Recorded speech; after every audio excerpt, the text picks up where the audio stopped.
Bom dia a todos, sejam muito bem-vindos nessa casa de Jesus.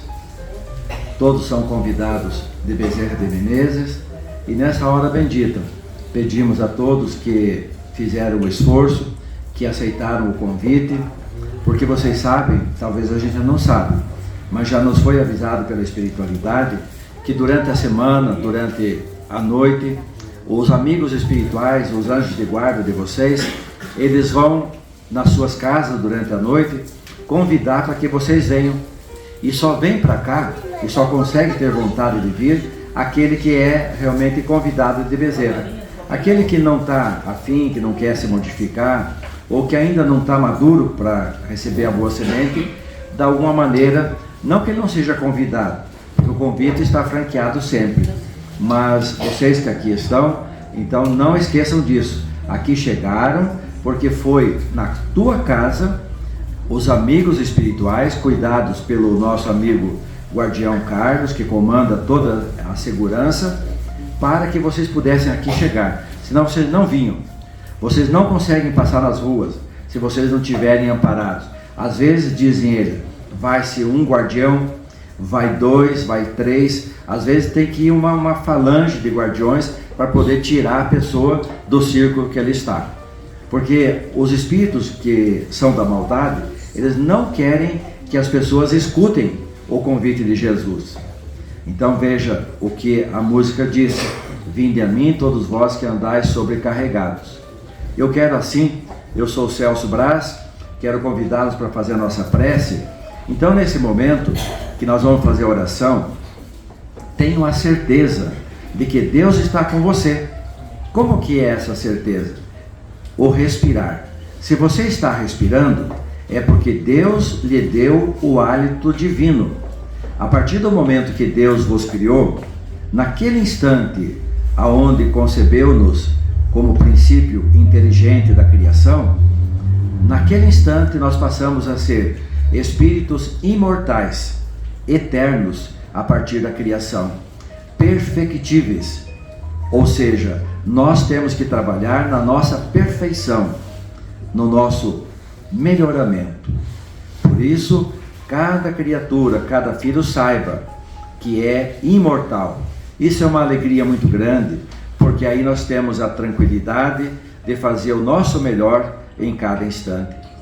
Que a misericórdia desse Mestre Jesus, que é amor, possa envolver a cada um de nós nesse momento.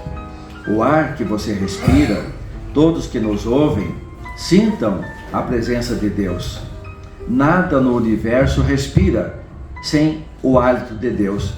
Um grão de areia voando pelo universo, com destino certo, porque nada está ao léu, está respirando o hálito divino.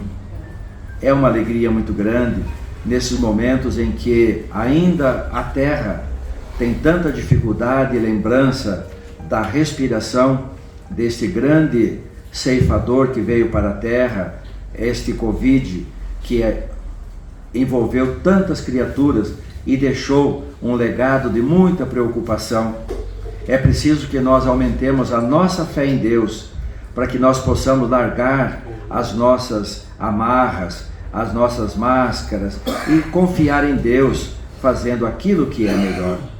Nesta manhã abençoada, queremos também pedir a Deus, o Senhor da vida, ao Cristo Redentor, o Senhor desta terra bendita, a Maria Santíssima, a mãezinha abençoada desse planeta, e que nós temos a grata alegria de tê-la cuidando de nós neste grupo abençoado, nesta família Bezerra de Menezes, cuidando do Dr. Bezerra de Menezes nas suas atividades. Ao nosso querido irmão Edson, diretor desta casa, ao Eurípides Barzanufo, ao Dr. Inácio Ferreira, à irmã Sheila, a tantos trabalhadores que aqui lutam fazendo o seu melhor. A Celina, a mensageira de Maria Santíssima, todo instante amparando cada um. Por isso, temos todos os motivos de alegria em nosso coração. Você é bem-aventurado, porque já ouviu e já aceita o convite do Cristo. Que assim seja. Hoje nós falaremos sobre o grande convite que Cristo fez, de que Ele sabia que todos estaríamos e estamos muito cansados. Ele falou: com o tempo, o sofrimento será muito grande e o amor esfriará na terra, e muitos deixarão de ouvir a minha palavra. O Cristo disse quando aqui estava. Esse enrijecer dos corações afastará muitas pessoas do caminho reto do Pai. Mas aquele que perseverar, que continuar firme no amor, ele será salvo. Então queramos nesse momento ter essa certeza em nosso coração. Não aceitemos aquelas ideias que vêm em nossa mente, que são dos espíritos desencarnados, também pessoas humanas, mas que ainda não querem se modificar, e que daí se preparam para serem resgatados e encaminhados para outras moradas. Vamos lutar para que nós possamos ficar na terra, essa terra tão bonita, cuidada com tanto amor por Jesus. Então aqui temos toda a oportunidade do nosso progresso. O Mestre Jesus, quando aqui esteve pela última vez, e não sabemos, não tem promessa de que o Cristo retornará, embora tenha vários nossos irmãos, religiões, que ficam aguardando o Cristo voltar. Ele falou: eu não mais voltarei, mas eu pedirei ao Pai, e Ele vos enviará um outro Consolador, um Consolador que fará reviver tudo que já foi dito desde Moisés, fará reviver o que eu digo e dirá coisas novas. Esse Santo Espírito que o Pai mandará em meu nome será o Espírito da verdade, o Santo Espírito. E isso está gravado em São João 15, aonde vocês podem encontrar essa passagem. Porque temos pessoas na Terra, muito bom, que só acreditam que está na Bíblia. Então vocês podem ir lá em São João 14, versículo 15 a 17 e 26, aonde vocês vão encontrar quando o Cristo fala: aquele que amar a Ele entenderá isso. Então nós temos aqui, queridos irmãos, o Evangelho segundo o Espiritismo, que é a resposta do Consolador prometido. Ele falou: eu não voltarei, mas enviarei um outro Consolador. Então ele enviou em 1857 o Livro dos Espíritos, com 1019 questões. A primeira questão do Livro dos Espíritos é a pergunta: que é Deus? Não é quem é Deus. A pergunta que Kardec fez é: que é Deus? Os Espíritos responderam: a inteligência suprema, causa criadora de todas as coisas. Questão número 1. A questão 1019, se vocês, olha, tudo que vocês quiserem aprender na vida, vocês vão encontrar nessas 1019 questões, sobre nascimento, sobre espírito, sobre tudo que vocês imaginarem e muito mais. E aí tem os livros de complemento de Chico Xavier, 536 livros de Chico Xavier. Então muitas obras que vieram fazer o complemento da doutrina espírita, porque foi dito lá na França, em 1857, por Kardec, que ele não tinha tempo de terminar a obra, mas que ele voltaria para terminar a obra. E ele voltou em 1910, ele desencarnou em 1869 e retornou em 1910, na figura abençoada, trabalhador dessa casa bendita, o nosso querido Chico Xavier, que veio completar a obra, completar o Espiritismo. Hoje o Espiritismo é completo, é o suprassumo de todas as religiões. todas as religiões que estão na Terra terão que aprender o que ensina o Espiritismo. É lamentável que ainda as pessoas não queiram, e é lamentável que até o dia de hoje o Espiritismo seja uma religião tão combatida, a ponto de não dizerem nem que ela é religião e dizerem que nós somos trabalhadores do demônio. É isso que as outras religiões falam, porque eles não querem cumprir a promessa do Cristo, que é sobre Deus único, Jesus Cristo, o governador da terra, a imortalidade da alma, a pluralidade dos mundos, todos os mundos são habitados, a reencarnação e a comunicação dos espíritos. Então, esses tópicos que as religiões ainda não querem entender, não são cumpridores dos ensinamentos do Cristo Jesus.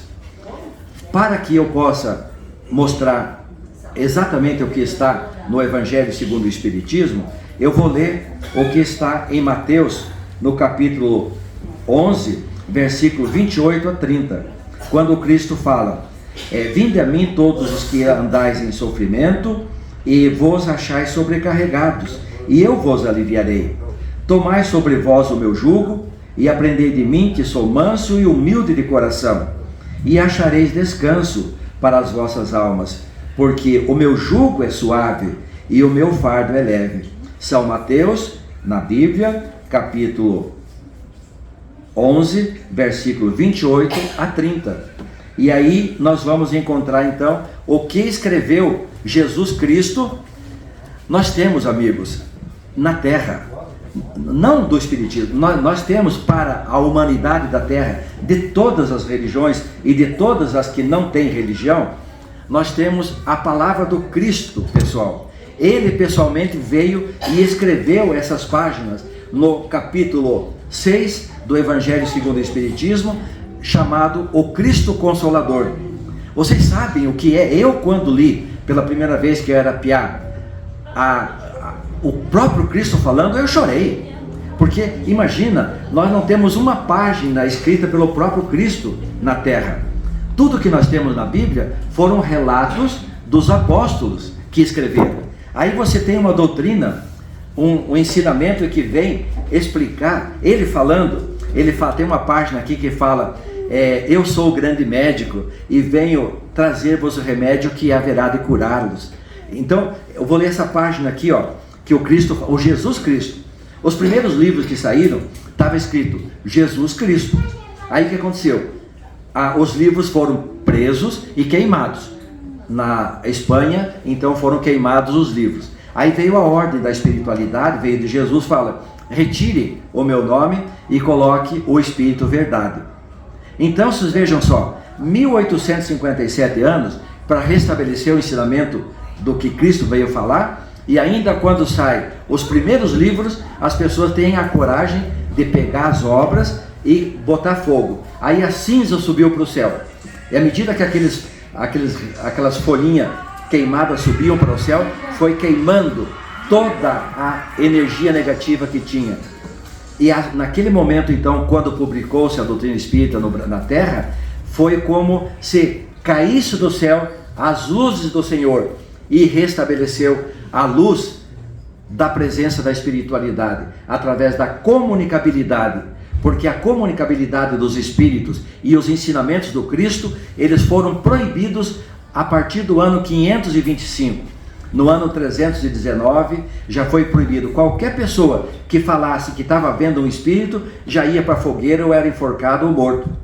Então ficou 1857 anos que não se podia falar que você escutava a voz dos espíritos. Aí quando passou esses 525, que retiraram da Bíblia a palavra reencarnação, retiraram a comunicabilidade dos espíritos, aí vem a Inquisição. A Santa Inquisição, que de santa não tinha nada, e aí ela pega e vai para a fogueira. Todo mundo que falasse em nome da espiritualidade. Se uma curandeira, uma pessoa que curasse alguém, que fosse lá no cemitério, rapar em cima dos túmulos, porque o que os espíritos falaram? Lá em cima dos túmulos, que tem o granito, é uma região muito úmida, lá cria fungo, e aquele fungo chama-se penicilina. que é o antibiótico. Então você vai lá, rape aquelas pedras e pega aquele pozinho, seque, põe no sol e coloque nas feridas a penicilina. Aí as pessoas falavam, eu vejo a fulana de tal, que toda noite de lua cheia, claro, porque era mais claro para ela catar as coisas lá no túmulo, ela vai no cemitério e fica rapando em cima do túmulo. Eu fico olhando, é bruxa, ia para a fogueira. A coitada curava as pessoas feridas, entenderam? E assim foi. Não permitiam. Vamos procurar nesse momento desligar os telefones, porque aqui nós estamos, à medida que você pega um telefone celular e você abre entrada das trevas na tua cabeça. Só um parênteses, nós tivemos aqui, atendemos aqui, e hoje é um trabalhador de Jesus, o espírito número 2, comandante das trevas, número 2 da terra. Existe o número 1, que ainda está ligado com as pessoas que são do mal. O número 2, de uma escala de 11, ele era o número 2 no comando. Ele me disse, se você pensa que quando o teu netinho, ou teu filho, ou alguém está mexendo no computador, ou mexendo no telefone, se nós já não estamos ligados à mente dele com os fios mentais de ligação que são feitos para o desencaminhar. Então cuide, porque lembra aquele filme do Máscara, né? Aquela máscara que é exatamente assim que acontece. Então vocês cuidem para não cair na mão das trevas, porque os espíritos, não que eles sejam espíritos do mal para sempre, mas são filhos que não querem fazer o certo. E aí o que eles fazem? Eles desencaminham as pessoas. O nosso irmão que estava manipulando o telefone nesse instante, convidado para desligar o telefone, desligou, mas já se retirou do salão. Então você veja como que as trevas trabalham na cabeça das pessoas, é isso? Então vamos cuidar muito, muito para que nós não sejamos e não caiamos em tentações. Aí o Cristo vem, imaginaram pessoal, vocês sabem o que é isso? O Cristo vinha escrever uma página dizendo assim, se me amais, guardai os meus mandamentos. Ele falou quando ele estava aqui na terra, se me amais, guardai os meus mandamentos, e eu rogarei ao Pai, e ele vos dará outro Consolador, para que fique eternamente convosco, o Espírito da verdade, a quem o mundo não pode receber, porque não o vê, nem o conhece, mas vós o conhecereis, porque ele ficará convosco e estará em vós. Mas o Consolador, que é o Espírito Santo, a quem o Pai enviará em meu nome, vos ensinará todas as coisas, e vos fará lembrar de tudo o que vos tenho dito. Disse Jesus, e está gravado na Bíblia, em São João 14, versículo 15 a 17 e 26. Vão na Bíblia pesquisar.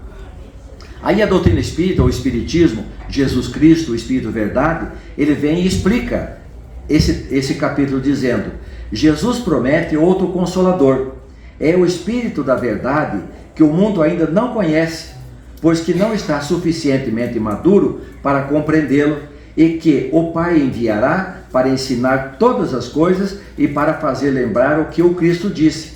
Se, pois, o Espírito da Verdade deve vir mais tarde, ensinar todas as coisas, é que o Cristo não pôde dizer tudo.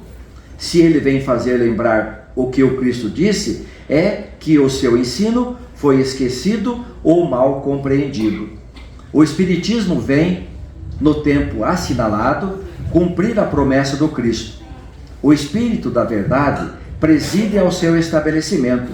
Ele chama os homens à observância da lei, ensina todas as coisas, fazendo compreender o que o Cristo só disse em parábolas.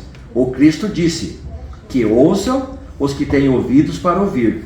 O Espiritismo vem abrir os olhos e os ouvidos, porque ele fala sem figuras e alegorias. Levanta o véu propositalmente lançado sobre certos mistérios e vem, por fim, trazer uma suprema consolação aos deserdados da terra e a todos os que sofrem, ao dar uma causa justa e um objetivo útil a todas as dores. Disse o Cristo, bem-aventurados os aflitos, porque eles serão consolados. Mas como se pode ser feliz por sofrer, se não se sabe por que se sofre? Um parêntese, veja que ele falou aqui que o Espiritismo vem trazer os ensinamentos necessários. Aí ele continua: o Espiritismo revela que a causa está nas existências anteriores, na reencarnação e na própria destinação da Terra, onde o homem expia o seu passado. Revela também o objetivo, mostrando que os sofrimentos são como crises salutares que levam à cura. São purificações que asseguram a felicidade nas existências futuras. O homem compreende que mereceu sofrer e acha justo o sofrimento. Sabe que esse sofrimento auxilia o seu adiantamento e o aceita sem queixas, como o trabalhador aceita o serviço que lhe assegura o salário. O Espiritismo lhe dá uma fé inabalável no futuro, e a dúvida pungente não tem mais lugar na sua alma, fazendo-o ver as coisas do alto. A importância das vicissitudes terrenas se perde no vasto e esplêndido horizonte que ele abarca, e a perspectiva da felicidade que o espera lhe dá a paciência, a resignação e a coragem para ir até o fim do caminho. Assim realiza o Espiritismo o que Jesus disse do Consolador prometido: conhecimento das coisas, que faz o homem saber de onde vem, para onde vai e por que está na terra, lembrança dos verdadeiros princípios da lei de Deus e consolação pela fé e pela esperança. Aí disse Jesus, em 1860 vem Cristo e fala: venho como outrora entre os filhos desgarrados de Israel, trazer a verdade e dissipar as trevas. Escutai-me. O Espiritismo, como outrora a minha palavra, deve lembrar os incrédulos que acima deles reina a verdade imutável, o Deus bom, o Deus grande, que faz germinar as plantas e que levanta as ondas. Eu revelei a doutrina divina, e como um segador, um ceifeiro, liguei em feixes o bem esparso pela humanidade e disse: vinde a mim todos vós que sofreis. Mas ingratos, os homens se desviaram da estrada larga e reta que conduz ao reino de meu Pai, perdendo-se nas ásperas sendas da impiedade. Meu Pai não quer aniquilar a raça humana.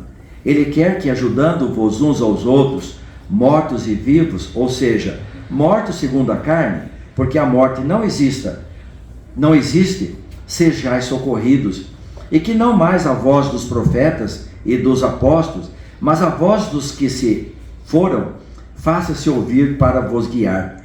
Crede e orai, porque a morte é a ressurreição, e a vida é a prova escolhida, durante a qual vossas virtudes cultivadas devem crescer e desenvolver-se como o cedro. Homens fracos, que vos limitais às trevas de vossa inteligência, não afasteis a tocha que a clemência divina vos coloca nas mãos, para iluminar vossa rota e vos reconduzir, crianças perdidas, ao regaço de vosso Pai. Olha o que Cristo diz: estou demasiado tocado de compaixão pelas vossas misérias, por vossas imensas fraquezas, para não estender a mão em socorro aos infelizes extraviados, que vendo o céu, caem no abismo do erro. Crede, amai, meditai todas as coisas que vos são reveladas. Não misturei o joio ao bom grão, as utopias às verdades. Espíritas, amai-vos, eis o primeiro ensinamento. Instruí-vos, eis o segundo. Todas as verdades se encontram no cristianismo. Os erros que nele se enraizaram são de origem humana. E eis que de além-túmulo, que acreditáveis vazio, vozes vos clamam: irmãos, nada perece. Jesus Cristo é o vencedor do mal. Sede os vencedores da impiedade. Página essa, escrita pelo próprio nosso Mestre Jesus em 1860. Não é algo de grandiosidade imensa? Então ele fala: como a minha palavra, o Espiritismo tem de lembrar aos incrédulos que acima deles reina o Deus bom, o Deus justo, o Deus que faz germinar as sementes e levantar as ondas. A doutrina espírita, ela é simplesmente o que existe de melhor na Terra. Ninguém poderá dizer que não conhece os ensinamentos de Deus na Terra, porque veio através dos sumérios, depois veio através de Moisés, os 10 mandamentos e os ensinamentos, depois veio o próprio Cristo e fala: ouçam, amem a Deus sobre todas as coisas, eis o primeiro ensinamento, e é o próximo como a ti mesmo, este é o segundo, não menor do que o primeiro. E ele fala: não ouçam mais a voz dos profetas aclamar, mas ouçam a voz dos túmulos. O que é isso, a voz dos túmulos? A voz dos espíritos, que ninguém morre. Nas religiões que trabalham na Terra contra a doutrina espírita, eles falam que a pessoa morre e ela não pode voltar mais, que ela não pode mais retornar à Terra para falar. E ela passa, quando vocês ouvem a tua mãe a falar, eles dizem: não, não é a tua mãe. A minha mãe acabou de falar comigo agora. Minha mãe, trabalhadora espírita, é trabalhadora dessa casa, acabou de conversar comigo ali dentro, pela misericórdia de Jesus, dizendo: não se afaste do caminho, continue nesse caminho reto da doutrina espírita. Muitos quererão e querem afastar-nos dos caminhos retos, mas não desanime, aconteça o que acontecer, continue firme. Como disse o Dr. Bezerra há alguns anos para mim: aconteça o que acontecer, não arrede os pés e prossiga, meu filho.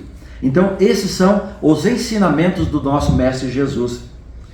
Isso é uma dádiva. Então, queridos irmãos que nos ouvem, porque nós estamos também gravando, e esses ensinamentos já estão indo para mais de milhares, centenas de milhares de pessoas por toda a Terra.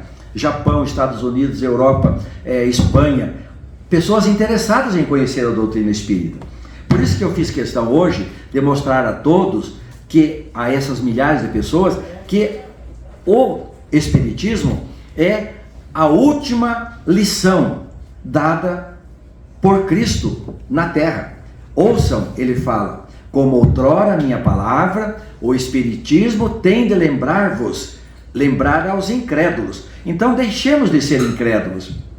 Não acreditemos e não aceitemos e não façamos parte das 98% das pessoas que dizem, umas 30% que não acreditam em Deus, outras que na hora de desencarnar ficam desesperadas porque não acreditam que tenha sobrevivência, outras não conseguem dormir porque quando sai do corpo eles precisam dormir através de barbitúricos, de remédios controlados de grande perigo, e eles não conseguem sair do corpo, porque quando ele coloca a cabeça fora do corpo, ele dá de cara com seus inimigos. Mas por que ele não se reconciliou com os inimigos? O que o Cristo falou? Antes de orardes e de irdes levar o seu óbolo, disse Jesus.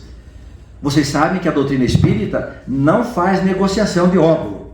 A doutrina espírita não aceita nada em troca de algo, porque Jesus é o caminho, a verdade e a vida. E ele fala que ninguém vai ao Pai senão por ele, e que dai de graça o que de graça recebeste. Então ninguém pode viver na terra amparado pelo salário da religião. Ninguém. Quem assim age, ele está desobedecendo os ensinamentos do Mestre Jesus. Nós temos que converter os dízimos, converter todos esses recursos para socorrer os desvalidos, para levar o Evangelho às pessoas que não podem escutar, entender? É isso que ensina a doutrina espírita. O Espiritismo não permite que você escreva um livro e você seja beneficiado com uma vírgula desse livro que porventura você escreveu, porque você recebeu a voz dos túmulos, que são a voz dos espíritos, porque nós muito bem sabemos que no túmulo só vai o corpo, e que fica lá, embora muitas religiões acham que você fica preso ao túmulo esperando o juízo final, a ressurreição. Um grande engano, isso não é verdade. Está na hora de dissipar as trevas. Vocês viram que o Cristo falou aqui? Que foi colocado um véu intencionalmente sobre os vossos olhos. Então esses véus do engano, então eles falam, queridos irmãos, que ninguém pode vir trazer nada de orientação do plano espiritual. Negativo. Todas as informações. O Espiritismo fala que apesar dos homens, ou com os homens, o Espiritismo será propagado em toda a terra, nos 4 cantos da terra, porque ela é obra dos Espíritos, por isso que ela é chamada Espiritismo. Aí vocês vão encontrar em algumas Bíblias que falam assim, que não estude e não se vincule ao Espiritismo. Está na Bíblia. Ora, uma Bíblia que tem 2023 anos e uma palavra que foi criada em 1857, a palavra Espiritismo não existia. Ela foi criada pelos Espíritos. Para tratar de um assunto novo, disse os Espíritos, criaremos termos novos. Então foi criada a palavra Espiritismo. Escutem, Espiritismo, a palavra não existia. Ela foi criada por Allan Kardec pelos Espíritos. Então quando vocês encontrarem na Bíblia, fala assim, meu amigo, por favor, por que você colocou essa palavra aqui? Não está correto. Compreendem? Então nós temos que ser, e aí eles falam, não leiam as obras espíritas. Claro, porque assim falavam também lá no Jardim do Éden, não coma daquela árvore. Por que não pode comer? Não, Adão e Eva, você não pode comer daquela árvore. Porque lá na Bíblia você vai encontrar figuras onde você vai ver o urso junto com o leão, o cordeiro junto com o lobo. Dr. Bezerra fala, no dia em que o lobo comer junto com a ovelha, estará implantado na terra a regeneração.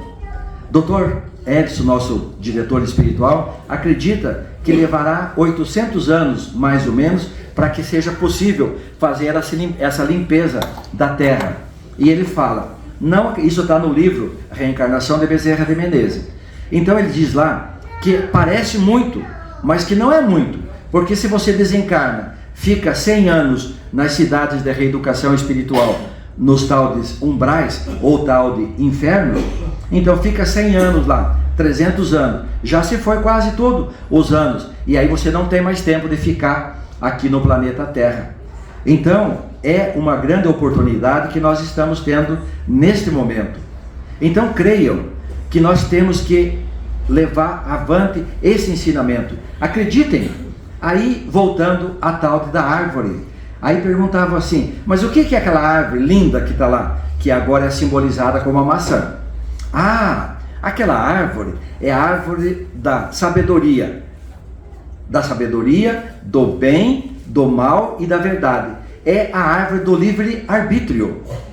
Quando você adquire o livre-arbítrio, você vê que você está nu e você já não é mais índio. Você já pode colocar uma pele, pode colocar uma roupa e vestir. Então você não está mais nu. Então quando a Eva e o Adão comeram da árvore da sabedoria, eles iniciaram com o livre-arbítrio, o livre juízo. Eu não posso comer essa árvore, porque essa árvore aqui é venenosa. Se eu comer eu vou passar mal, vou vomitar e até posso morrer. Então eu não sou trouxa. As vacas, meu pai criador de vaca, eu me criei com vaca, com animais. Então nós tínhamos no meio do pasto veneno mesmo. Se um animal comesse uma folha daquela, ele estufava e morria. Então você tinha o pasto, às vezes todo baixinho, e você via uma moita de capim alto. Podia ir lá olhar se lá dentro daquela moita não estava um pé de veneno, de mil, de veneno violento. Aí você ia lá, arrancava aquela planta para que as vacas pudessem. As vacas passavam a língua de longe. O capim, ela estava com fome, porque tinha capim baixo, e elas gostariam muito do capim alto, mas elas escutavam nos ensinamentos que Jesus falou, olha, cuidado, vaquinha, a ovelha desgarrada, aquela que não quer respeitar o seu pastor, é que o lobo pega, então não coma, porque isso aí vai passar mal. Quem que ensinou a vaquinha que aquela planta era venenosa? O conhecimento, os ensinamentos do instinto de Deus. Vocês sabiam que Deus criou para cada filho, para cada criatura, o instinto, que é a árvore da sabedoria do bem e do mal. Então você sabe o que é correto. Por que a criança, quando quebra um copo na casa e é pequenininha, e a mãe é brava, a avó geralmente é brava, ela corre para debaixo da mesa, se esconder. porque ela sabe que fez coisa errada. Assim somos nós. Então nós vamos encontrar muitos espíritos que fazem a coisa errada e se escondem na escuridão do sofrimento. Eles esquecem, então, que quando a gente tem o livre-arbítrio, nós já temos o livre conhecimento. Só entra no livre-arbítrio, que inicia o conhecimento, quando você passa a ser hominal. Quando você já passou pelo reino vegetal, reino animal, reino mineral, quer dizer, reino então mineral, vegetal, animal, elemental e aí humanoide. Então existe uma categoria que não é conhecida, nós conhecemos porque graças a Deus nós ouvimos a voz dos túmulos, que são a voz da sabedoria dos espíritos, que não estão nos túmulos, nunca foram para o túmulo, porque o espírito de sabedoria, ele desencarna, ele é luz, já deixa o corpo agradecido, que nem Francisco de Assis, ele saiu do corpo e ele estava muito magrinho, o corpo dele muito sofrido, e aí estava em cima da mesa, sendo guardado o seu corpo, e muito triste. Daí alguém foi, e ele estava indo, ele era o João Evangelista, viu, o capítulo está aqui, ó, o João Evangelista, ele próprio estava saindo dali, que é o Francisco de Assis, ele pegou e estava indo para outras regiões espirituais, não que ele abandonou a Terra, porque o Chico Xavier continua trabalhando, e ele é o próprio Chico Xavier.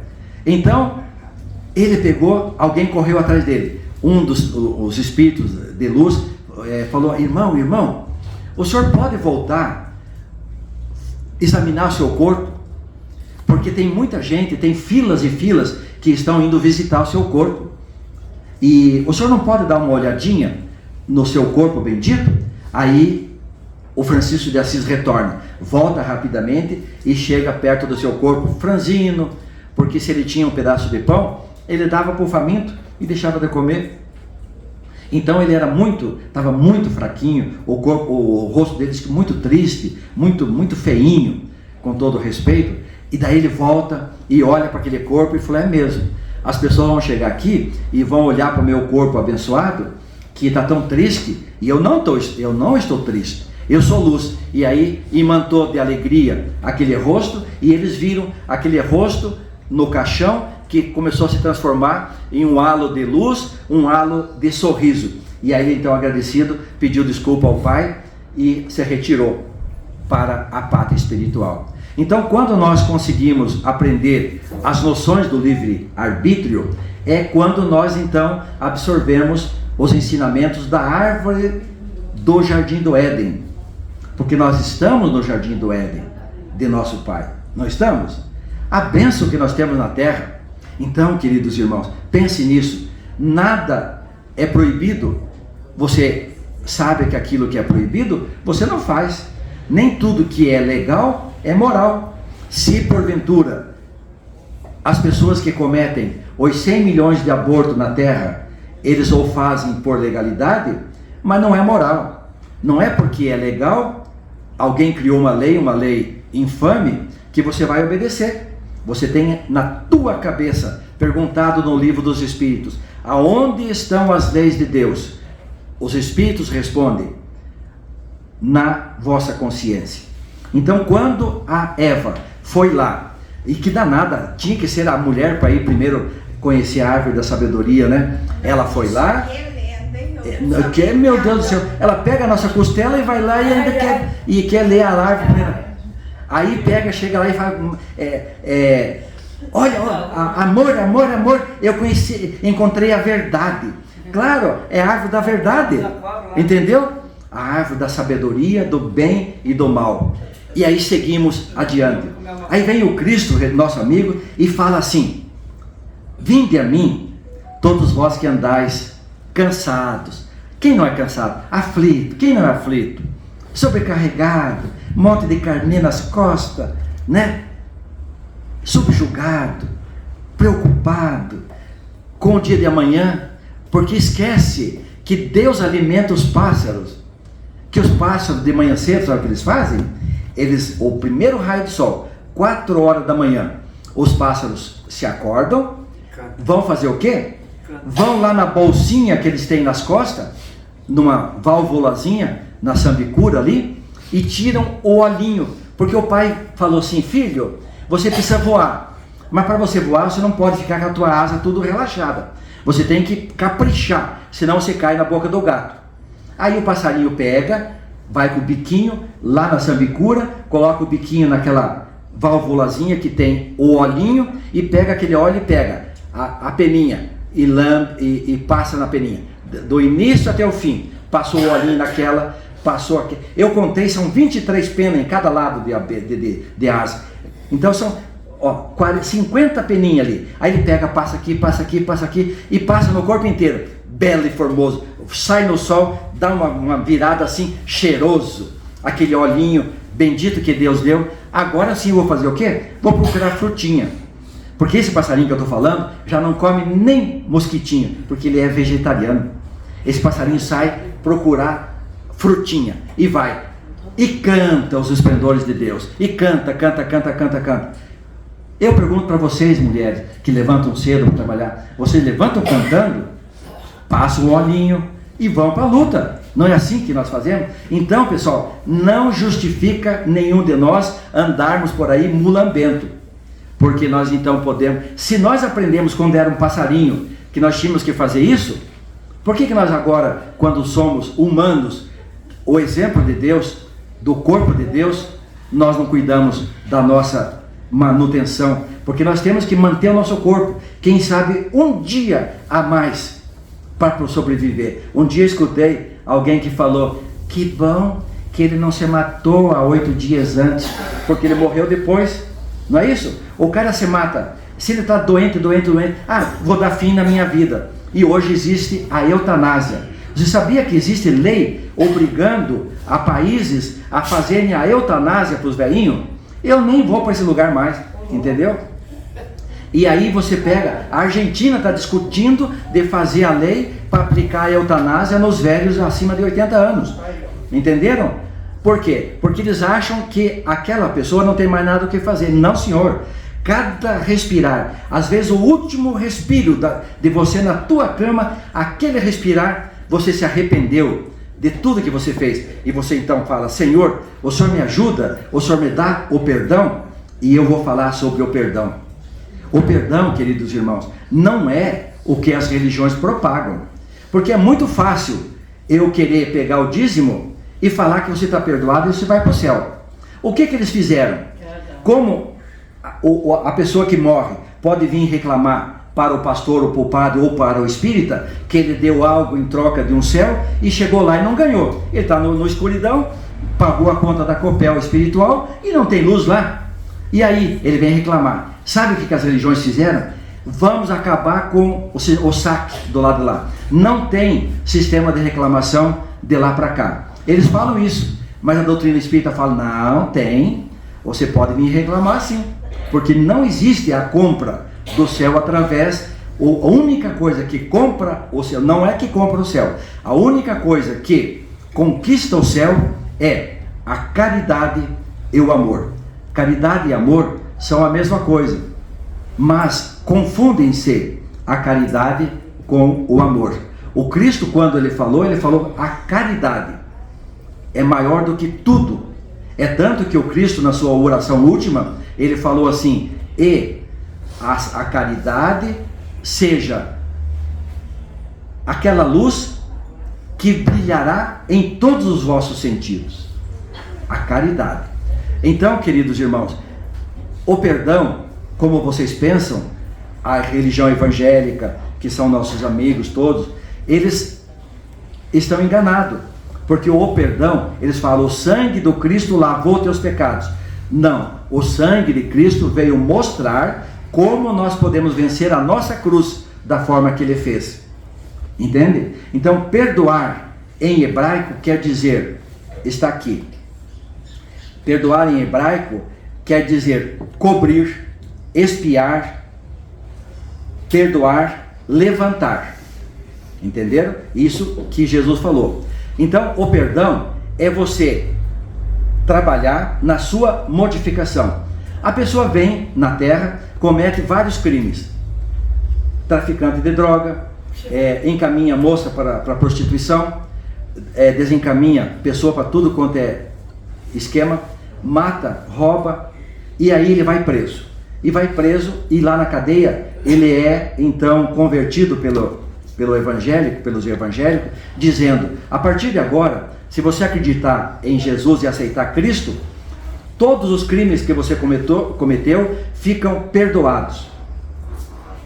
Aí o bandido, aquele que está arrependido e que é muito bom, ele se arrepende e fala assim: eu vou aceitar o Cristo, porque eu não quero mais matar. Só matei 30, não quero mais matar um 31. Entendeu? Eu não quero mais cometer crime. Eu não quero mais fazer nada de errado. Não quero ir para a droga. O dia que eu sair daqui, ele está condenado a 102 anos de cadeia. Entendeu? E ele vai sair um dia da cadeia, mas vai sair em espírito, porque vai morrer lá, ou vai sair. Então eu não quero cometer mais. Muito bem, ele arrependeu-se. Então a primeira coisa é arrepender-se, depois expiar e depois resgatar, ou seja, pagar os crimes. Funciona assim: eu pego e roubo da minha mãe o bujão de gás, ou roubo de alguém o bujão de gás. Nós temos tantos exemplos que bujão de gás tem que estar amarrado na corrente, porque as pessoas roubam para vender, para trocar por droga, não é isso? Nós conhecemos, lamentavelmente. Aí o que acontece? Essa pessoa então, ele rouba o bujão de gás.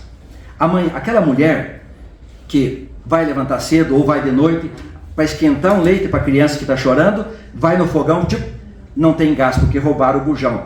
Quem roubou? Seus familiares que roubou. Então ela vai passar um sofrimento, que vai ver seus filhos então sem leite, sem café da manhã, sem o que comer.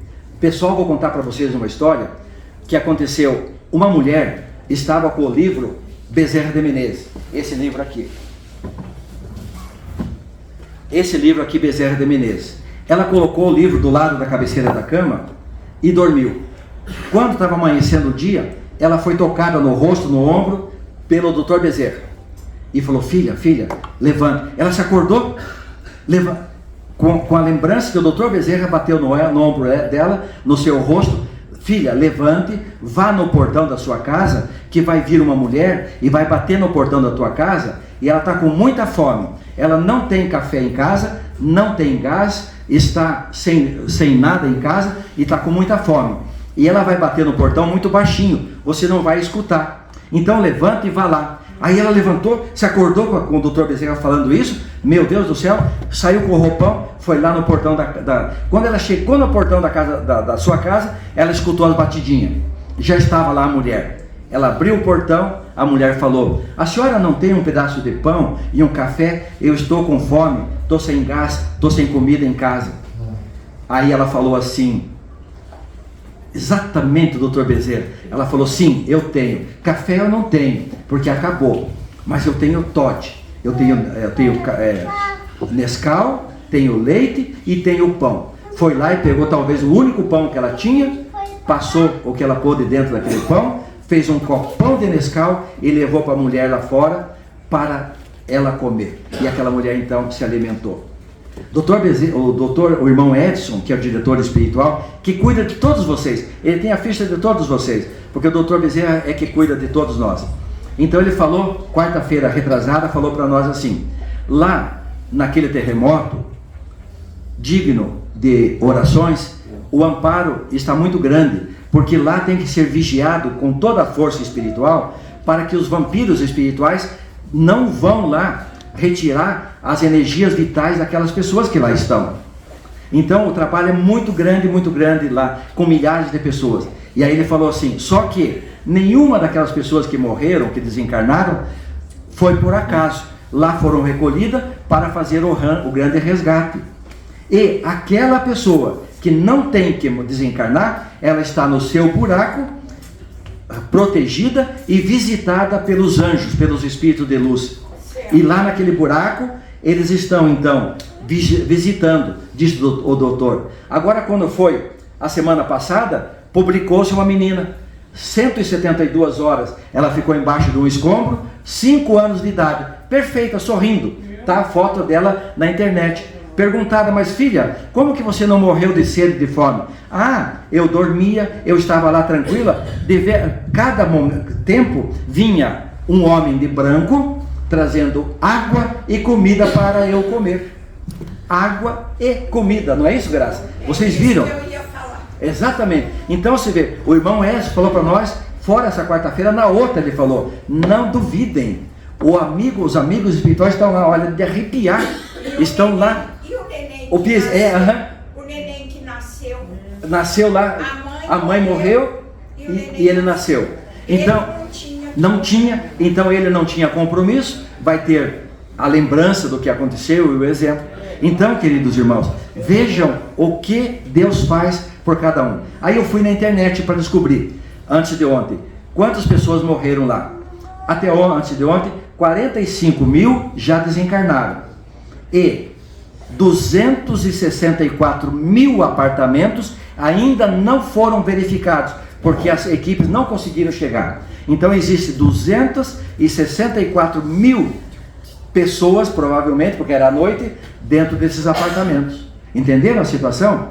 Então são os resgates espirituais, os resgates coletivos, onde as pessoas se reúnem num lugar para resgatar. Não falei para vocês? Então, arrependimento, resgate e reparação. Aí o que vai acontecer? Essas pessoas que estão lá, provavelmente foram grandes guerreiros, jogando bomba. Um dia eu atendi um espírito que estava muito bravo, porque ele explodiu uma bomba nele. Ele estava fazendo um trabalho e explodiu uma bomba e ele morreu. E revoltado. Aí os amigos espirituais falaram, olha, esse irmão falou para ele, você não se preocupava quando você era um piloto de caça, onde você jogava a bomba e ficava feliz se ela fosse certeira. Você nunca se preocupou quantas pessoas explodiram lá embaixo das bombas que você jogava no teu avião. Então essas pessoas que estavam lá nunca se preocuparam com as bombas que jogaram nos seus semelhantes. Entenderam? Aí você pede a Deus para você ir lá naquele ambiente para resgatar. Tem um caso de uma obra espírita de um médico português famoso, milionário, especialista há 200 anos atrás em aborto. Uma pessoa rica aqui do Brasil ficou grávida, a neta, o familiar, o avô e a família política não podia ter uma filha desonrada e que ficasse grávida fora da hora, antes do casamento, e ainda de um pobre, e provavelmente com a cor que não era polaquinha como eles queriam, não é isso? Então nunca, você não vai engravidar minha neta. Tiraram do Brasil e levaram para fazer o aborto lá em Portugal. Chegando lá na clínica famosa, a moça foi internada para fazer, o pai da criança foi já providenciado o seu desencarne aqui na Terra para não ficar incomodando. Então ele pega, o médico então especialista, pega a moça, prepara e vai fazer o aborto. Quando ele leva o equipamento, o fetinho pula de lado. Ele vai lá, pula para cá. O ovo pula para cá, e o cara trabalhou ali, ganhando uma fortuna do avô e não conseguia chegar para pegar aquele feto. Suou, cansou a sua equipe, trabalhou o dia inteiro naquele caso, não conseguiu. Amanhã então nós continuaremos. Quando chegou amanhã, foram ao trabalho de fazer o aborto daquela criança. Novamente, a criança pulava aqui, pulava para lá. Apertava aqui, pulava para lá. E não nascia, não conseguia. Ele falou assim, deve ter coisa aqui. Não é possível. Não é possível. Eles dizem que só ganha vida quando toma o ar que nasceu, que respira o primeiro ar, que daí a pessoa passa a ter vida. Nós sabemos que não.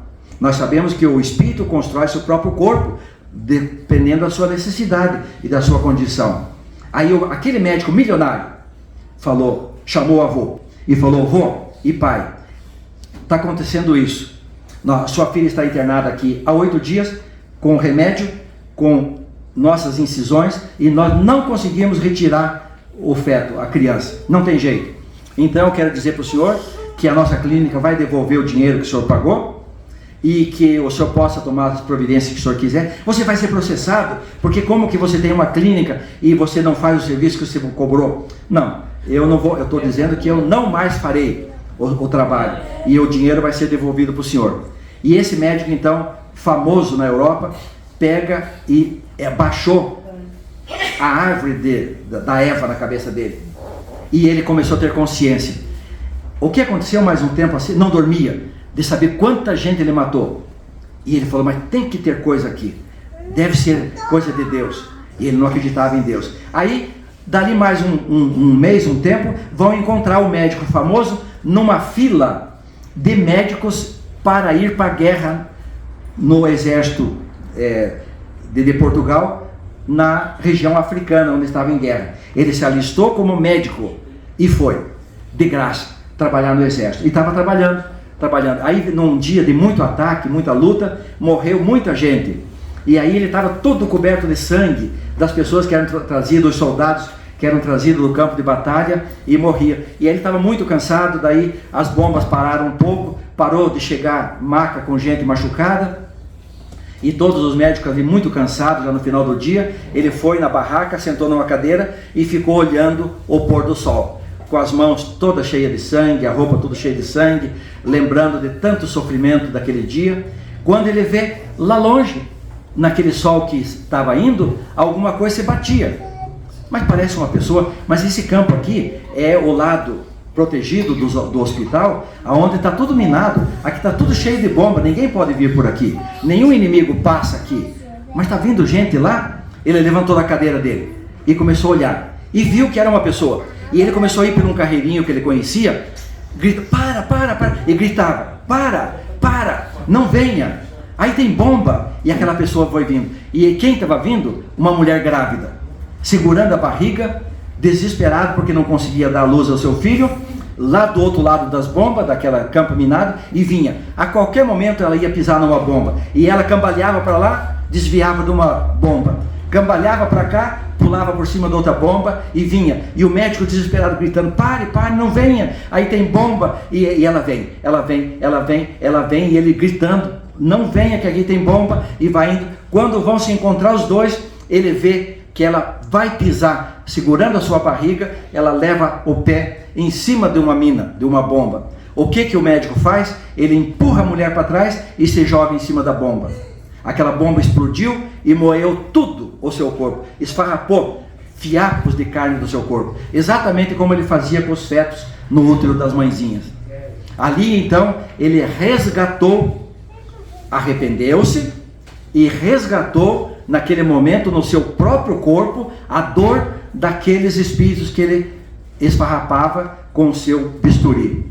Aí o que vai acontecer com ele? Vai para o plano espiritual, vai continuar trabalhando, deverá retornar como médico ginecologista, um grande trabalhador para fazer com que as crianças nasçam, e vai trabalhar.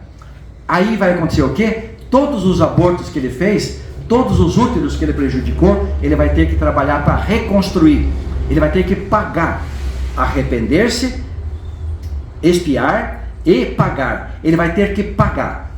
Aí um dia ele vai casar com uma mulher cujo útero ele possa ter destruído, e vai sonhar com um filho, mas a mulher não pode ter filho, porque ela destruiu o seu útero no passado. Mas quem sabe vão pegar uma criança para adotar, quem sabe vão trazer por outra porta aquele filho que era seu, e assim vai pagando, e ele vai ter que pagar. No caso daquele irmão que eu falava, que chegou na cadeia, e ele então se arrependeu, ele vai ter que resgatar, vai ter que pagar todos os crimes que ele cometeu.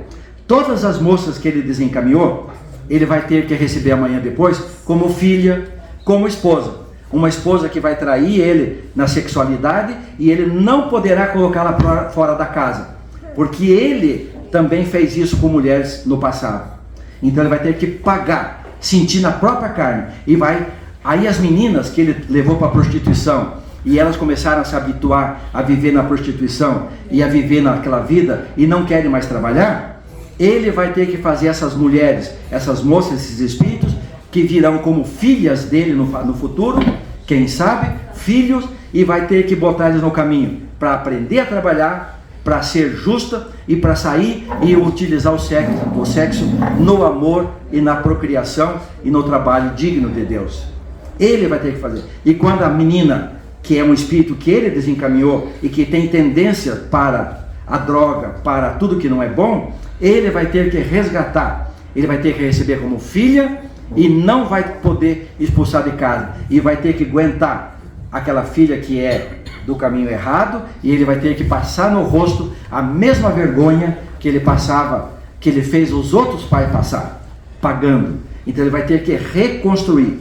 Por isso que Jesus fala assim: vinde a mim, todos vós que estáis cansados e aflitos, que eu vos aliviarei. Olhem bem, que eu vos aliviarei. Ele falou, por acaso eu perdoarei, eu quitarei sua dívida? Que eu vos aliviarei. Aliviar. Mas o meu jugo é suave e o meu fardo é leve. Aprendei comigo, que sou manso e que tenho puro coração, e sentireis repouso para as vossas almas. O Cristo falando isso. Então o que quer dizer isso? Que ele alivia a nossa dor. Deus não dá nenhum frio maior do que a nossa coberta.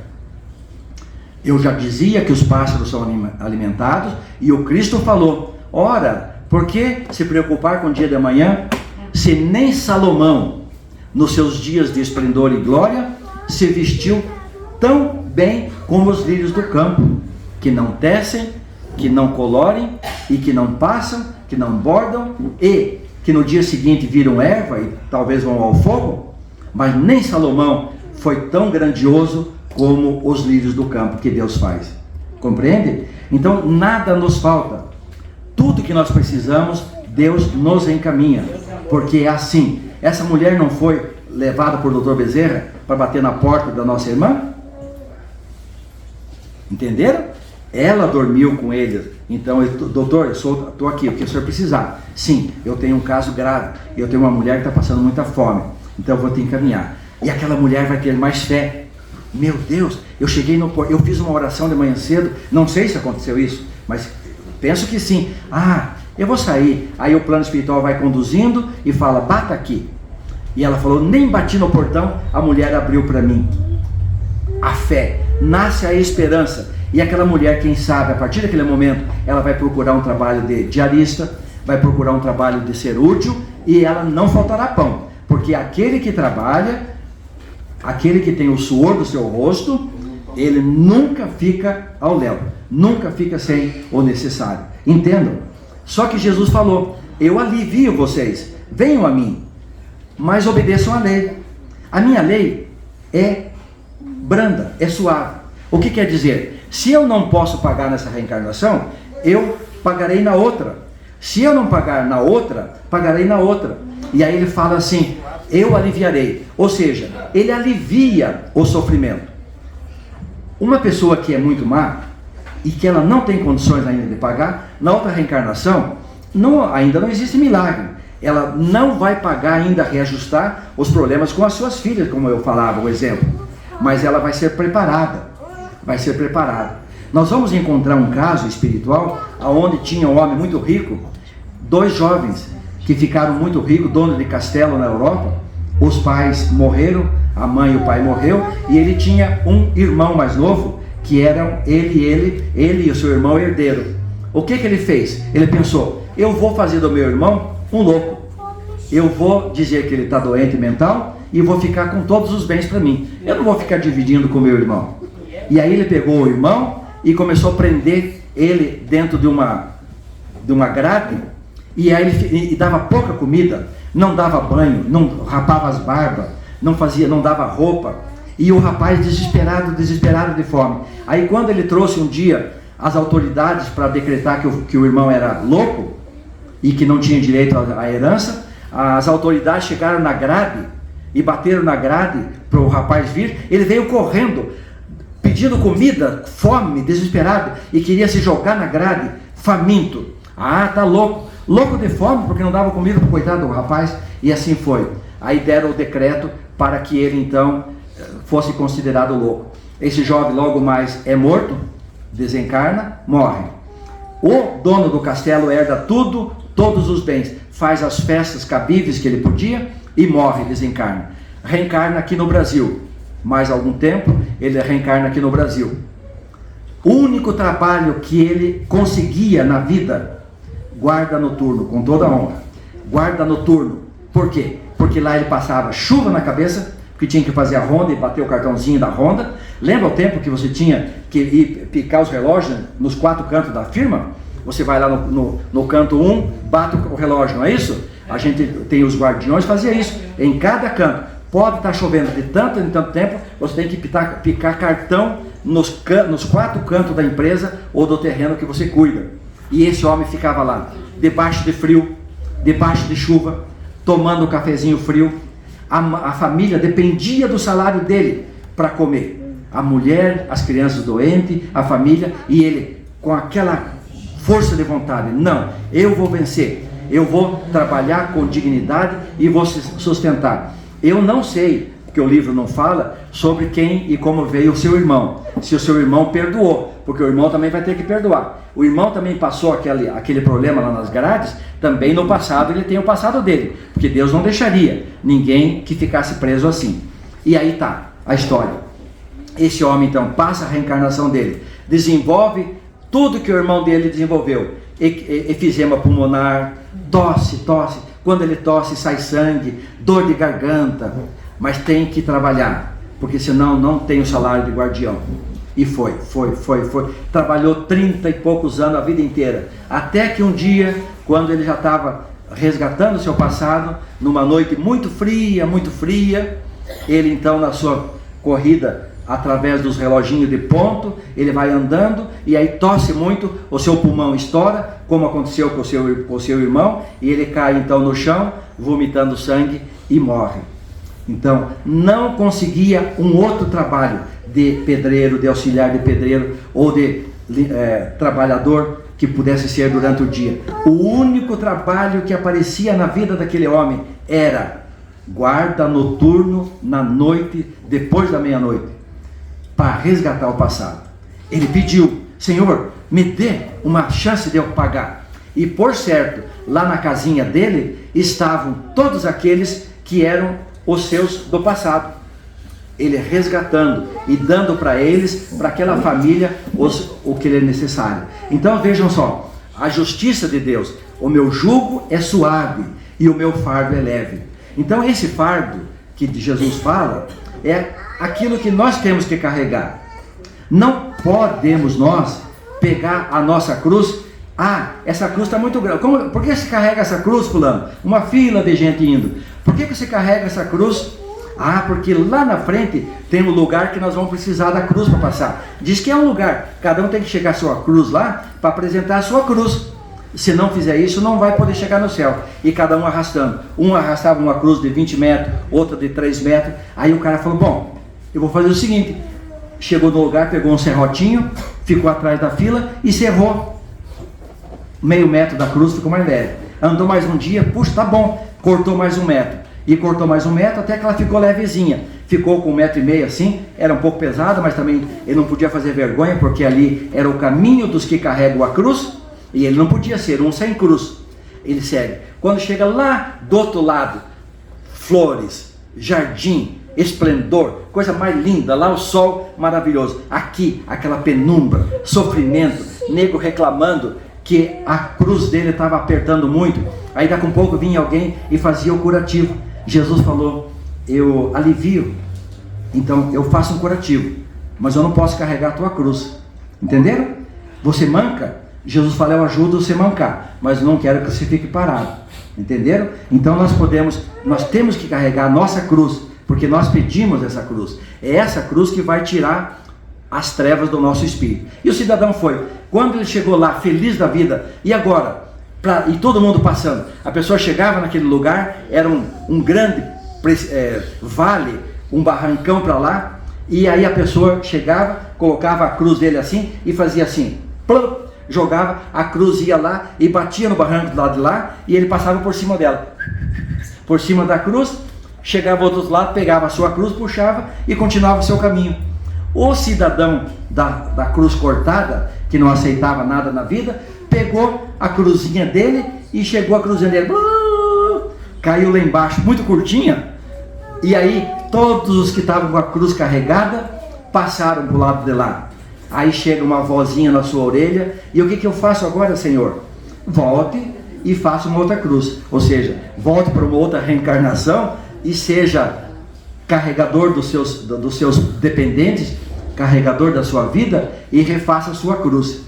E aí choro e ranger de dentes, o cara volta para outra reencarnação e reconstrói uma cruz, aonde ele vai chegar na boca daquele precipício e nem precisa cruz, ele só com o seu pensamento ele passa para o outro lado.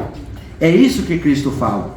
E aí Jesus fala então: aprendei de mim, ou aprendei comigo,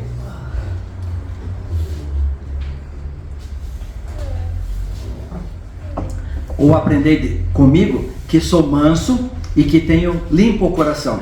Você sabe o que ele quer dizer com limpo o coração? Tem no Evangelho, e na Bíblia também está escrito isso: bem-aventurados que têm o coração limpo, porque verão a Deus. Aí quando você então aceitar a justiça, aceitar o amparo de Deus, de Jesus, de todos os amigos espirituais, no Livro dos Espíritos tem uma página que fala sobre o anjo da guarda assistindo ao seu protegido, o amor que ele tem e a tristeza que ele fica quando ele vê o seu filho cortando a cruz. Ainda vai emprestar um serrote, em vez de usar aquele serrote para fazer coisa útil, ele vai emprestar um serrote para cortar um pedaço de sua cruz. Aí o anjo fica triste, mas não abandona. E a alegria quando ele vê que o seu protegido está seguindo as orientações. Aí o Cristo fala: aprendei de mim que tenho o coração limpo. Por quê? Porque vereis a Deus. Então, quando em toda essa romagem nossa, nós limparmos o nosso coração, nós teremos o coração limpo e veremos Deus e saberemos quem é Deus. Então, nesse período em que nós temos morejado nesses últimos dias, no período carnavalesco, nós vamos observar os grandes convites. Mas Jesus falou: vinde a mim todos vós que andais em sofrimento. Mas as trevas falam: venham a mim todos vós que querem folia, que querem vício, que querem droga. E nesse período então, pelo autorizar das mentes do Brasil principalmente, todos os caminhos das trevas são abertos para que venham cultivar o carnaval. Aqueles que lá de baixo são convidados, porque não é todo mundo que pode subir. Lá existe cidade de regeneração, de reeducação, que durante o ano inteiro o comandante responsável por aquela região fala: se você se comportar muito bem no mal, você vai subir com nós no carnaval. Mas se você não se comportar, o que é? É aliciar a pessoa para o vício, aliciar para sexo, é fazer tudo que não presta. Se você for um dos bons, você sobe comigo. Aí é feita essa preparação. Aí o espírito responsável para aquela região, o espírito do mal, ele fala: fulano de tal, vem aqui. É um chefe. Você vai subir com 10 mil pessoas. Está aqui, ó. Eu te entrego esse contingente de pessoas que receberam durante o ano a autorização de subir para viver a festa de carnaval. Você vai subir com 10 mil. Mas ai de você que me volte com 9 mil. Você vai ser sacrificado e perderá teu comando. Então o cara tem que subir com 10 mil e ele fala para cada um: olha, eu vou te levar, mas se você fugir de mim lá, você vai ver, eu te pego onde você estiver. E aqueles 10 mil daquele cidadão, e assim se formam os milhares que sobem. Porque durante o ano inteiro, os carnavalescos, os artistas, os que fazem aquelas obras de arte, que olhando a olho nu, assim na matéria, são até muito bem feitas na parte material. Mas são criações nas trevas. As pessoas descem e fornecem os recursos energéticos para aquelas pessoas, e lá produzem as músicas, produzem os sambas, produzem toda aquela confusão que vem depois ser materializado aqui na Terra. Aí esses 10 mil, um exemplo, sobem e vão para as festas. Aí o que acontece? Uns vão para as orgias. Mal sabe alguns desses 10 mil que está programado pela lei divina, que eles não enxergam lá na cidade das trevas, está programado que ele vai reencarnar. Você, fulano, já sofreu o suficiente, não tem noção do que está fazendo, você vai ser preparado para reencarnar. Você vai ser preso na carne, que também é uma prisão. E aí aquela pessoa sobe, ávido por sexualidade, e aí vão para os motéis, vão para as festas, e a mulher engravida. Quando engravidou aquela mulher, ela não queria, ela só queria a festa. Engravidou, cria um halo de luz em volta daquela mulher, e eles não conseguem mais retirar o seu parceiro. Eu sou o chefe dos 10 mil. Exemplo, aquele cara que é chefe dos 10 mil, ele tem que recuperar o amigo dele, que está preso agora dentro de uma bolha de luz. O cara está lá, agora vai reencarnar. Aí eles querem aprovar a lei do aborto, porque daí na marra eles fazem o aborto e retiram ele. Entendeu? É isso que eles querem. Mas Deus ainda não permitiu que chegassem ao cume das aprovações que eles querem. Aí aqueles espíritos então veem que ele foi preso agora na reencarnação. E aquela mãe então passa os 5 dias de festa, toda beleza, feliz, e ela então vai e vê que está grávida. E não tem a permissão de fazer o aborto, porque Deus não permite. Nenhum médico poderá fazer um aborto se não tiver autorização. Aí vocês falam assim, mas Deus então dá autorização para o aborto? Bem, se os envolvidos têm que passar por aquilo, faz parte da lei de causa e efeito. Aí aquele preso, aquele chefe das trevas, agora vai reencarnar. Esquece tudo e renasce. Bonitinho até, bonitinho. E aí é um piazinho, uma menininha, e vai então entrar na vida. Se ele cai numa casa espírita, ele aprende sobre tudo que nós estamos falando, sobre não matarás, não roubarás, não adulterarás. Mas é a doutrina espírita que fala isso? Não, já Moisés já falou isso. Mas faz tempo que ele falou? Sim, a doutrina espírita, eu já falei, é o suprassumo de todas as leis de Deus. Porque a cada ano o professor vai mudando de matéria. O beabá é no iniciozinho, o primeiro ano, segundo ano, terceiro ano, quarto ano. E aqueles que já querem estar no outro ano de conhecimento, vão para a doutrina espírita. Porque eles têm então que aprender tudo que ensina na doutrina espírita. Ah, mas então as outras religiões não são boas? São. Tudo aquilo que fizer o bem é bom, no limite que façam. Mas pagarão a Deus por não terem explicado certo a lei de Deus, o verbo de Deus. Muitas pessoas que eu conheço aqui, frequentavam aqui, não conheciam a doutrina espírita, e um belo dia, o que está fazendo você? Ah, eu agora estou na evangélica. Ah, virou evangélica, e chegou aqui, e aí tinha dado o carro dela para ajudá-la. Muito bem. Aí, e o que você está fazendo? Ah, eu virei evangélica. Mas por que você virou evangélica? Você não estudou a doutrina espírita, não aprendeu? Mas frequentou aqui uns 3, 4 anos. Ah, é porque lá eu morro e vou para o céu. E aqui eu tenho que reencarnar. E aí eu não sei como que eu vou reencarnar. É melhor. E eu não queria ser preto. E ela falava que eu posso vir preto. Eu não gosto de japonês. E diz que eu vou vir japonês. Eu não gosto de ser polaca. Polaca azeda. Vai ter que vir polaca. Entendeu? E não, eu quero ir para o céu. Eu falei, não, minha filha, não é assim que acontece. Ontem, conversando com uma mulher, ela falou assim para mim, mulher culta, eu não gosto do espiritismo. Não gosto do espiritismo? Não. Mas você estudou a doutrina espírita? Você conhece as 1019 questões da doutrina espírita? 1019 questões é o primeiro livro da doutrina espírita. A senhora não teve a oportunidade de estudar a doutrina espírita? Não. Pois é, às vezes a gente não gosta de um doce sem comer. Entenderam? Não gosta da doutrina espírita. Ela é de uma outra faixa. Então, não, mas estude pelo menos. Entenderam? Então esse é o resgate. Aí o carnaval acontece desse jeito. Aí você vai encontrar o Dr. Bezerra. Existe um livro chamado Loucura e Obsessão. O Dr. Bezerra implantou aqui no Brasil um trabalho muito grande em todos os lugares onde tem grandes acontecimentos de carnaval. Porque ele sabia e sabe que as pessoas morreriam ou sairiam no final da Sapucaí louca. Porque elas descem a Sapucaí junto com uma pleiade de espíritos que vieram das trevas e que estão sugando a sua energia mediúnica. E ela dança, eu já escutei mulher falar, eu danço os 5 dias de carnaval e não sinto canseira. Eu quero ver no 6º dia. Tudo bem. Aí ela pega, desce a Sapucaí, ela fala, não, eu desço, chego. Aí o Dr. Bezerra então faz o quê? Criou lá no final da Sapucaí um ambiente de guerra, de pronto-socorro, para receber os espíritos que descem, receber aqueles médios, para não deixar eles enlouquecerem, para não deixar eles morrerem no final da Sapucaí.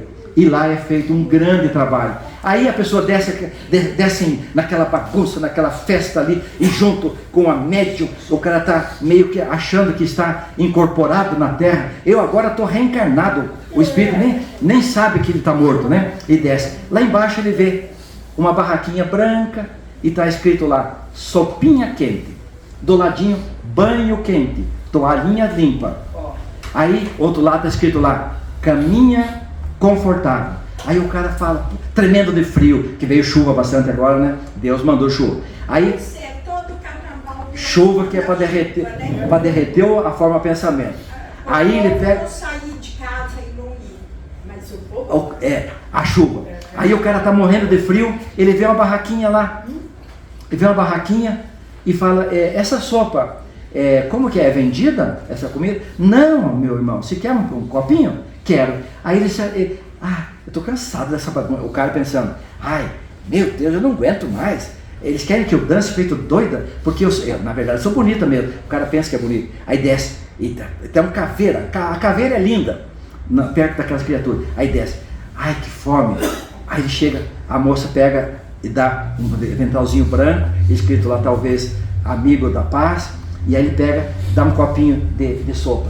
O cara toma aquela sopa gostosa. Ele lembra de quando ele era criança. Que saudade da minha mãe. O que foi feito da minha mãe? Aonde que eu estou? Aquela sopinha. E ele adormece. E cai numa maca de Maria Santíssima. E cai e é trazido para cá. É trazido para o socorro. E aqui ele então recebe roupa limpa, recebe comida, recebe tratamento e recebe os amigos espirituais dizendo, como tem trabalhado muito, tem sido feito um resgate muito grande nessa fase, o amigo espiritual dizendo, meu filho, fique essa noite conosco, porque o portão não pode ser fechado, porque o convite é livre, fique mais uma noite conosco, se gostou do banho, gostou do alimento, fique mais uma noite, fique, diz o irmão Edson, diz todos os trabalhadores. Aí ele fica mais uma noite, mas eu vou para a rua, fique mais uma noite. E aí ele fala, fique mais uma noite, fique a segunda, fique a terceira, quem sabe você quer ficar conosco? É assim que é feito. E aí acontece os grandes resgates espirituais. E o cidadão, que era o chefe, se ele tinha 10 mil, ele tem que explicar para o chefão dele, que sumiu os 10 mil dele. Só que ele desce com 20 mil, porque ele pegou mais uns 10 mil aqui espalhados. Então dos 10 mil dele, ele resgataram uns 5 mil, ele pegou mais 15 mil, que vai para lá, para quem sabe no carnaval da semana do outro ano, eles possam ser resgatados. Esse é o grande trabalho. Para nós encerrarmos, nós vamos encontrar um grande artista, Raul Seixas. Você sabia que o Raul Seixas, ele foi, eu estava se formando lá em Campo Mourão, no 2º grau, e aí nós precisávamos fazer um show para arrecadação. Aí nós conseguimos contratar o Raul Seixas. O Raul Seixas estava por cima da carne seca, e ele foi para lá então fazer o show, e nós vendia ingresso para fazer a formatura. E eu tive conversando com o Raul Seixas assim, mas ele já estava bem judiadinho, já não estava nem muito no auge da sua, muita droga, como ele mesmo diz. Aí o Raul Seixas vai e morre. O Raul Seixas desencarna e vai para o caixão. Arrumadinho, uma multidão esperando chegar o carro fúnebre com ele. E ele estava dentro do caixão. Ele escreve, leia um livro chamado Motoqueiro no Além, do Nelson, um escritor espírita que escreveu o livro. Aí o Raul Seixas deitadinho assim de costa, e o carro começou a mexer e começou a dar ânsia. E agora? Como que eu vou vomitar se a minha boca não abre? Porque a boca está fechada, está morto o corpo. Ânsia. E aí ele vomitou. Aí espiritualmente ele vomitou em cima dele mesmo. De toda a tua roupa. Vomitou aquele vômito terrível ali, mal cheiroso. E ele ali. Chegou, colocaram ele naquele multidão. A multidão de gente. Virou dia e noite as pessoas para visitar o túmulo. Ele conta que ele ali, debaixo daquele vômito, a falta de ar. E ele então via as pessoas na fila. De todas essas pessoas da fila, de dias de pessoas que foram visitar, ele falou, uma única fã que realmente gostava de mim, com sinceridade, com o que podemos dizer amor. A única que orou por mim e que desejava o bem para mim. De toda aquela fila, de todo aquele grupo, ele falou, e eu fui obrigado a receber o beijo, o aperto de mão de todas aquelas pessoas. E chegaram cantando as músicas, que eu já sabia que aquela música estimulava o vício, e eu desesperado.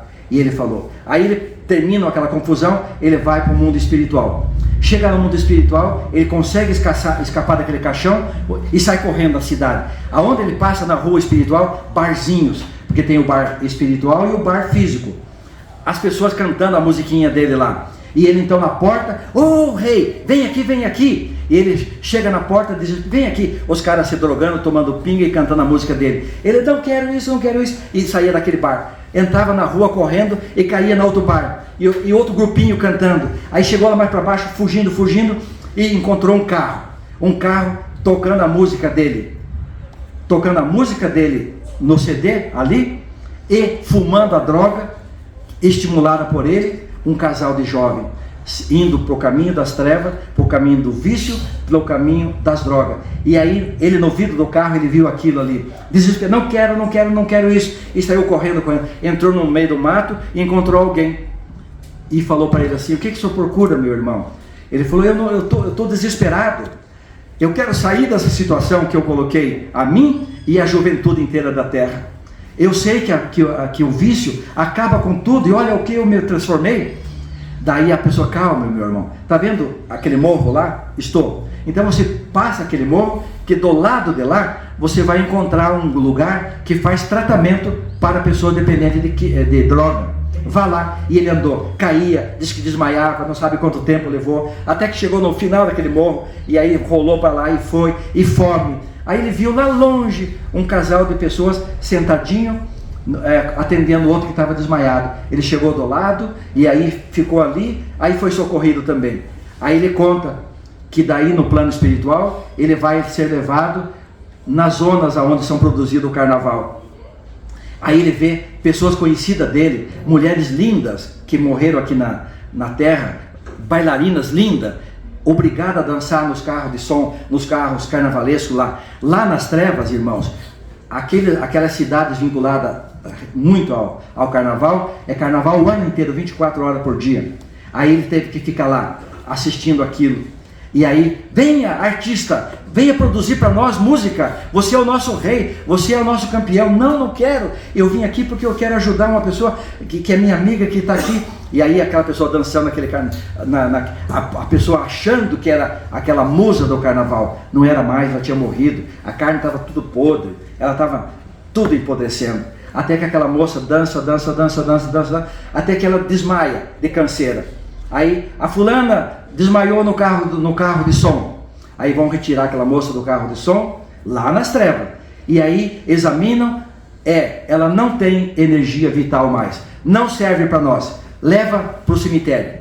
Aí ele viu do lado de lá daquele lugar um muro grande, onde eles jogavam pilhas e pilhas de gente, uma em cima da outra. Inclusive jogaram aquela moça famosa em cima daquela pilha de esqueleto de gente lá. Lá é chamado cemitério dos mortos. Ou seja, aquele morto que não consegue mais produzir energia para as trevas. Ou seja, que não consegue vir aqui em cima, vampirizar a energia e levar para as trevas. O Raul Seixas conta esse caso. Então, nesse carnaval terrível, onde muitas pessoas se perdem, o Evangelho diz, ô pobre moça, porque choras? Lamentas que não tem um vestido bonito para ir às festas que a música da orquestra toca tão alto? E você, pobre jovem, donzela, gostaria tanto de estar lá. Não pense assim, querida filha. Tu és cega, porque a misericórdia de Deus te privou da visão. Poderia eu dar-te a visão? Para quê, pobre filha? Para ires caminhar no caminho da perdição? Não, nosso Senhor não autoriza que você veja, para que você possa aprender os segredos da vida. Pobre donzela, eu te ajudarei. E aí o anjo da guarda dela trabalha, isso está no Evangelho segundo o Espiritismo, dizendo, tendes coragem, pobre menina, que hoje é cega e que não consegue ver os vestidos belos do passado que te fizeste perder. Pensemos nisso, queridos irmãos. Vamos trabalhar no vigiar e orar os nossos pensamentos. Vamos fazer a nossa prece, agradecendo a Deus, o Senhor da vida. Eu convido a todos vocês para que nós façamos nesse momento a oração que o Cristo Senhor nos ensinou. Eu doutrino espíritos, converso com espíritos, e quando eu consigo fazer um espírito rezar, falar o Pai Nosso, ele já sai modificado no final da prece, tão curta, mas tão longa no grandioso ensinamento do Mestre Jesus.